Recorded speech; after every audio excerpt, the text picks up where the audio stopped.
So on the inside of the church, you're looking back at the doors, and what you're seeing here is the classic story of Noah's Ark. You can see the ark and the animals. The story is 2 by 2, God has saved what has been good in his creation myth, and the animals were what he felt was good.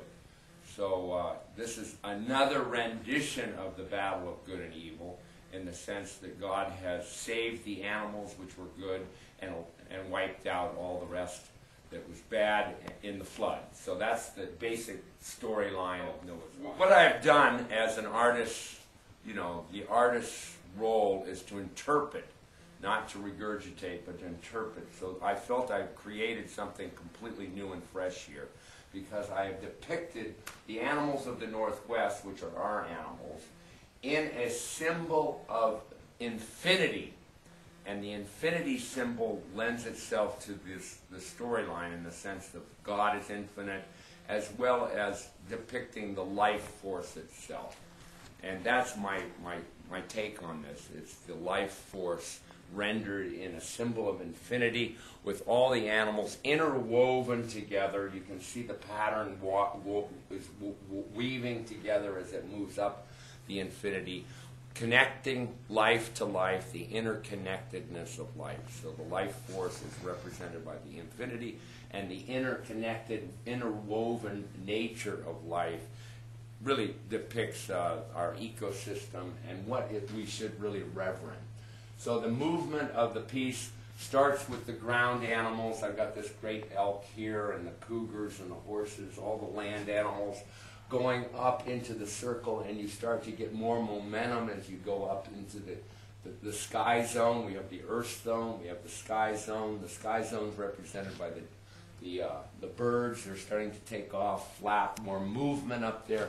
Right at the top peak of the ark, we have the eagle. The eagle is starting to break loose of the circle and become his own spirit. So what we have now is the spirit of the door is represented by the eagle spirit, which ties into the Native American mythology of the Great Spirit.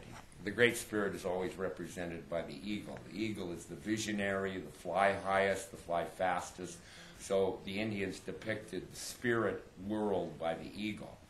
So we have the sky spirit breaking loose and becoming the entity of this world that we're living in. The dragon on the other side represents the old world, old ancient world archetypals. The eagle is our archetypal energy force. So we have the ancient world and the modern world on both sides of this door.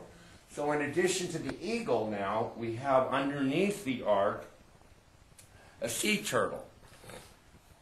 Now, the significance of the sea turtle is, number one, it kind of symbolically depicts water because it's a sea turtle.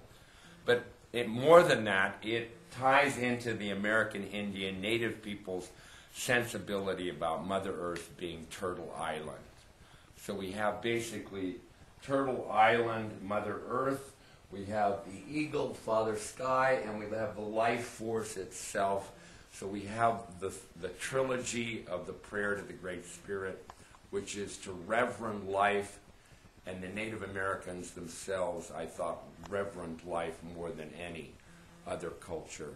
They made life their basic premise, and they reverend every aspect of it. So this door is basically a reverence to life.